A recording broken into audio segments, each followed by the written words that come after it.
A scathing new report from the Senate questions the quality of care for our veterans. It centers on Dr. David Houlihan, former chief of staff at the VA Medical Center in Tomah, Wisconsin. He was known by veterans as the Candy Man for his alleged willingness to dole out painkillers. And that Senate report hits the actual Inspector General the hardest. Wisconsin Senator Ron Johnson, chairman of Homeland Security and Government Relations Committee, which released that report, my guest now today. And Senator, welcome back here. What did you conclude after this investigation as to what the veterans were missing or not getting? Well, good morning, Bill. Well, it's interesting. As far back as 2004, they were calling Dr. Houlihan the Candy Man.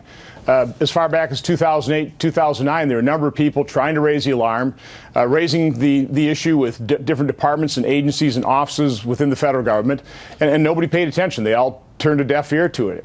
So what we've basically found out is what you need to solve these problems in your bureaucracy is you need total transparency.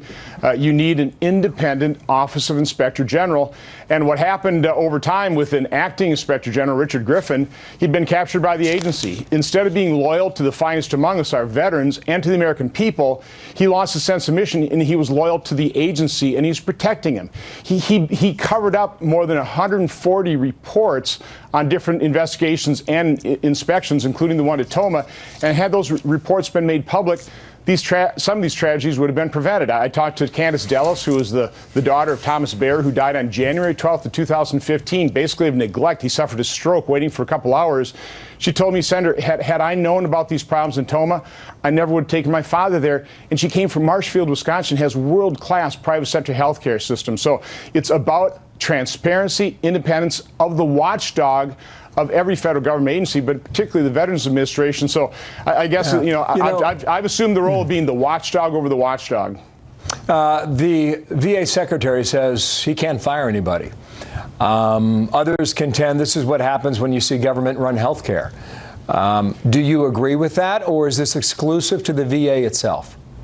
Well, first of all, people have been held accountable. Because of publicity, because of our investigation, our pressure, Dr. Houlihan and his nurse practitioner are gone. So is the executive director that turned a blind eye, and Richard Griffin, I think, retired under pressure. So people have been held accountable.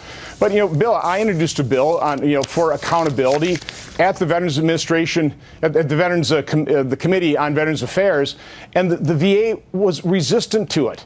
So they didn't want the authority to be able to terminate people. So, we have to bring greater accountability. We need a completely independent and transparent Office of Inspector General, and we need a VA that's willing to actually have the tools to terminate people, to discipline the bad actors within the system. But I also have to say, the vast majority of doctors, nurses, people caring for people in VA Healthcare Center are doing a great job. And I talk to vets all the time as I tour the facilities. I was just in Tomah. They love the facility. They love the health care. So it's really a mixed bag, but it's about holding the bad actors accountable and transparency.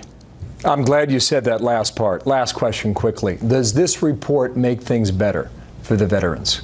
Yes or no, Senator? Yes, because it's going to be holding people accountable, and it's going to be showing that the new Inspector General, who I actually asked for unanimous consent to be confirmed on the floor of the Senate about a month ago, I'm sure Mike Missel is going to be independent and transparent, or at least he knows that I'm going to make sure that he is. So I'm going to be the watchdog over the watchdog, and that actually will help our vets.